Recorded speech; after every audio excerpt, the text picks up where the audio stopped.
na ako, mag-jogging ako. Chas. Vodka.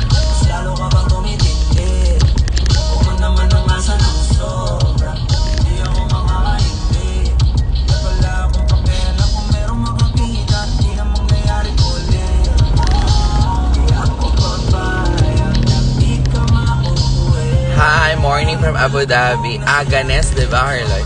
Doon nakatulog na ako, so kagigising ko lang.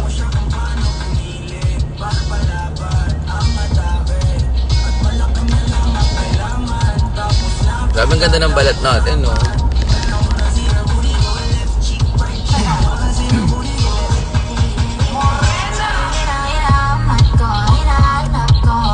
Ay, may kwento pala ako. Hi, John. May kwento pala ako. Sila. Abang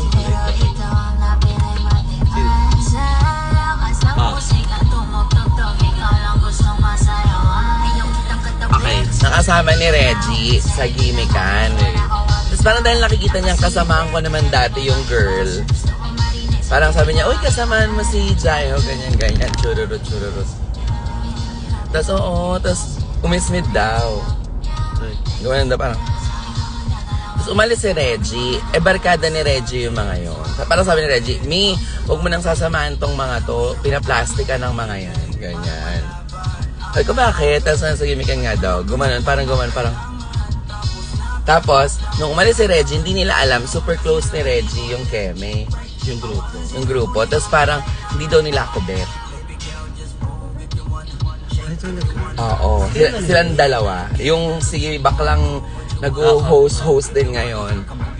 Tapos yung si girl, napaka-plastic. Parang, hindi ka pinagbabayad pag gumalabas. Diba? Pag kumakain. Tapos, kung sa respeto, huy dahil parehas kayong dalawang baguhan. Kumbaga, baka nga nag-aaral pa lang kayo. Ito na yung trabaho ang ginagawa ko. Saka hindi naman yung pinapakita nila kapag... Oo. Parang baw na baw sila, diba? Yung ganon. Syempre, yan talagang tunay na insecure, diba? Kasi parang, kung ano nga yung ginagawa ko, ate, pinipig nyo nga ng bongge, diba? Do okay lang kasi, hindi, do go lang kasi giver naman ako, wala naman akong pakialam, magkaiba tayo ng ng ginagawang trabaho, diba? Kumbaga, sa totoo lang, ako masaya ako pag nakita kong may racket sila, diba? May ganon, parang, kasi hindi man ako nakipag-agawa ng racket. Like, so, chicken-chicken sila dun sa mga... Yes, sabi nga ni Reggie. Ang sarap buhusan mi ng ng alak. Sabi ko, ate, wag mong bigyan ng atensyon. Wag mong bigyan ng atensyon kasi bukod sa unang kaplastika nila, never akong nagsalita against them. Sa harap na maraming tao, parang sinusupport ko pa sila na, ay, ang galing yan, mahusay.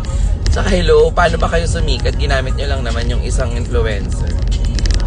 Diba? Actually, sumikat. Oo.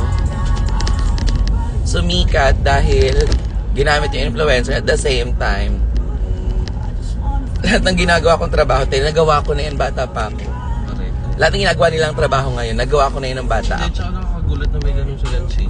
Kumbaga, parang sa totoo lang, ay, mga walang respeto sa, alam mo, kung sa konteksto ng trabaho mo titignan, diba? Nagaganon sila. Tapos, diba, parang hate. Ba't parang nose ko? Sabi ni Arloy. Sabi ni Arloy. Parang si Bakla, Skuday, kung di ka pa dumikit dun sa sikat na influencer. Diba, kung di ka pa dumikit na sikat na influencer na yun naman ang pinakasikat sa kanila eh. Si ate ate cute. Diba, yun naman talaga si ate cute. Sabi ni Arloy, galing bang Korea? Ewan ko. Parang hindi. Oo, mukhang hindi.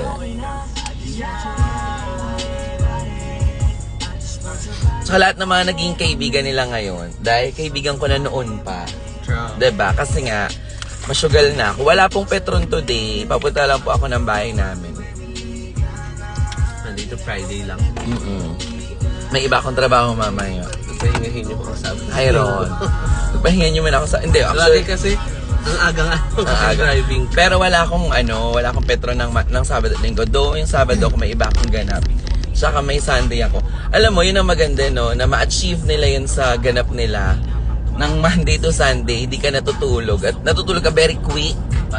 Pahinga. Kasi maayos kang katrabaho sa iba. Yung hindi ka nagkakaroon ng trabaho. Ay, naibibidyo ko yan mamaya sa ano. I-blind item ko yan. Para malaman nila. Oo, kasi kilala naman nila yung sarili nila kung sila yun. Video ko yan mamaya. Na parang sasabihin ko, ako sa totoo lang masaya ako. Ay, Kulat naman ako. masaya ako sa ganap nila. Pero alam mo yun, nabigyan ko pa ng atensyon. Gulat ako dito sa medyo kiss. Correct. Diba, yung wag lang silang manira dun sa mga taong malapit talaga sa akin. Kasi tayo na. Hindi, tsaka kahit kanino, kasi wala ka namang pinakitang hindi maganda sa kanila. Ba't kailangan nilang gawin yun? Totoo. Kung hindi nila gusto, kanila na lang. Huwag mo nang ipamalita. Kasi baka mamaya ma-misinterpret pa ng kinikwentuhan nila. Oo, diba? Sabihin, ay talaga ba may ganun? Tsaka hindi, dahil nung huling magkatrabaho kami nung isa, ako pa nagkulot sa kanya. Oo. Diba? Tsaka hello, sinabay sa car. Oh, sinabay sa car kasi nga wala Kung siyang saan mas karupa. mapapalapit. Kung saan siya mas mapalapit. Diba? Doon nag-share naman siya dun sa Laos. Pero knowing me, pagdating sa pagkain, talagang hindi ako nagpapashare. All out ako para sa Kung malapit nga lang, baka naihatid pa siya sa Correct. bahay. Oo.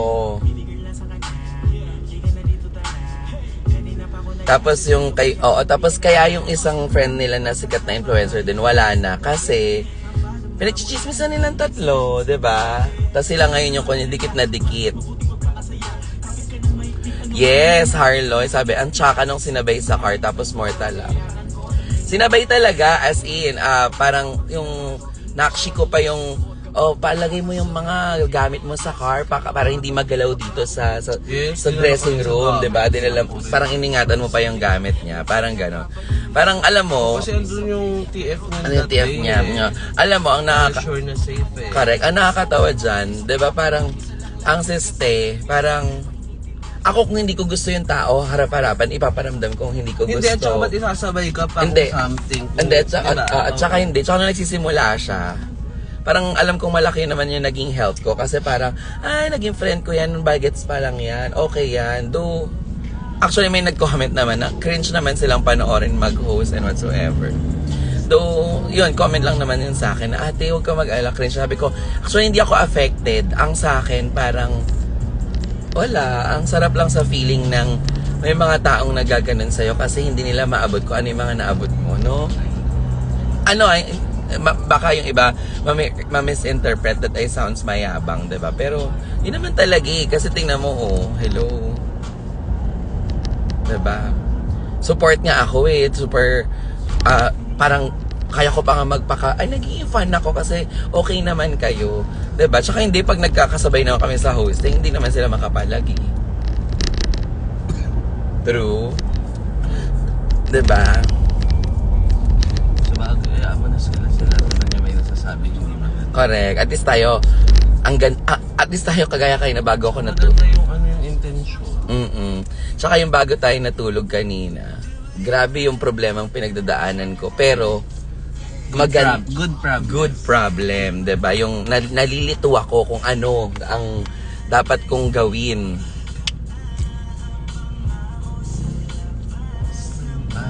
Diba? Ang tsaka. Kasi hindi ko yung first time sinabay, diba? Oo naman. Tsaka iba talaga yung pakikitungo mo sa kanya. Totoo. Maayos. Gusto ko ang confront bago ko gawin yung video. Masabihin ko, I Kaya heard. mas maganda personal para Oo. magkalokahan. Correct. Sana makita kami. Para matanong ko lang siya ng mga katagang, I heard you're telling something sa mga kaibigan ko pa. Anong problema nyo? Hindi nyo ako bet? O kung hindi nyo ako bet, sana hindi nyo nalang chinismis sa iba. Ganon. Sana sinarili nyo nalang. Kasi nagtawag pa kayo ng ng ka-team. Oo, kasi syempre pag nabanggit mo na hindi bit, bakit? Ano bang ugali niya yung hindi mo na bit? Oo. Syempre pag naikwento nila, baka ma-misinterpret nung napagkwentuhan. At sa inuman ha, Correct. pinulutan ka dahil. Ganon. Though ang sarap, kasi tinan mo, inuman na lang, wala akong ginagawa. Ako pa rin yung topic. Correct. Ha?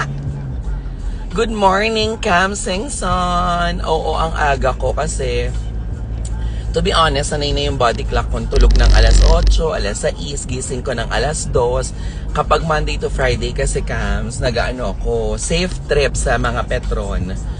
Diyos ko dahil aabot ako ng Bulacan, ng Calamba. Feeling ko ngayon sa Bulacan at Calamba, feeling ko sa Cavite na ako manggagaling pag dun sa South. Yung sa Bulacan, talagang walang choice kundi sumabay talaga sa service. Pero hindi ko kasi maaatim na magpahatid from Bulacan to bahay, tapos babalik ulit yung driver. Antayin ko na lang siguro yung, ay hindi, kasi nakita ko nung one time, sobrang late nilang nakahapon. Andun ako sa ABS, parang alas 2 na sila nakauwi. So parang pag ganun, baka ganun din ako makauwi. Pero if ever, bring na lang ng unan hay. Pero hindi kasi komportable matulog sa ganun. Wala tayong magagawa. Kailangan kanila ihatid. Feeling ka, ihatid ako. Malapit lang naman. Hindi, kahit naman hindi malapit, it's part of the work naman na. Nila, tapos mo aalis ka. Oo.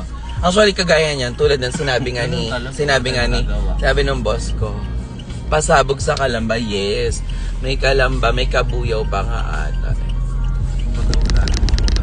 Alam mo, sabi pa nga ng boss ko sa, tingnan nyo siya, willing nga siyang magdala ng sasakyan niya and everything. Kaya, hindi niya siya pwede pinag-aangkas. Sabi ko, choice ko naman din yun na ako yung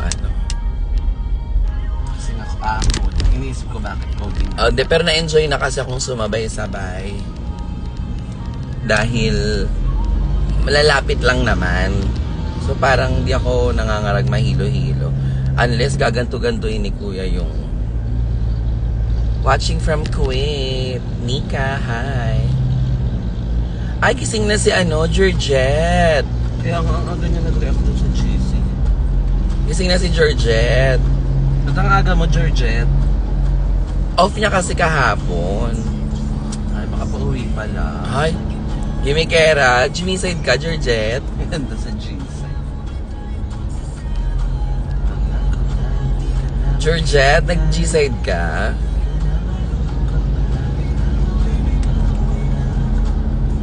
Nakakaloka yung eksena nila, no? Very shocking. Doon nung sinabi sa hindi ako na-offend. Kwento ko lang naman sa'yo. Tapos, nakaprograma ako. Nag-send lang kay Reggie ng, mamaya na, nagpaprograma ako. Parang, ha? Diba? So, kanina lang na-i-chika. Nanood ng Queen of Rahabago daw si Nims. Okay. Kaya nabanggit, parang, alam mo na, feel ko talaga yung pagmamahala namin nila Reggie. Sabi niya, Mi, huwag mo nang samahan si ganito, si ganyan. Mag-ingat ka, ang pa-plastic nila sa'yo. Sabi ko, bakit? Kasi na April din, anong sabi? Ganon siya. Tapos sila Dana. Sa bagay, solid naman na kasi yung friendship ninyong mga. Oo, so parang sabi ko, ay, Antara. Tapos sabi ko, thanks, Mi. Huwag ka nang pa-stress, te. Okay lang yan. Diba? Mas marami tayong prayer warriors sa mga Kasuso Foundation. Diba? At mga nagmamahal sa atin. Diba? Ano sabi? Babay na nga. Ayaw ko mag-live.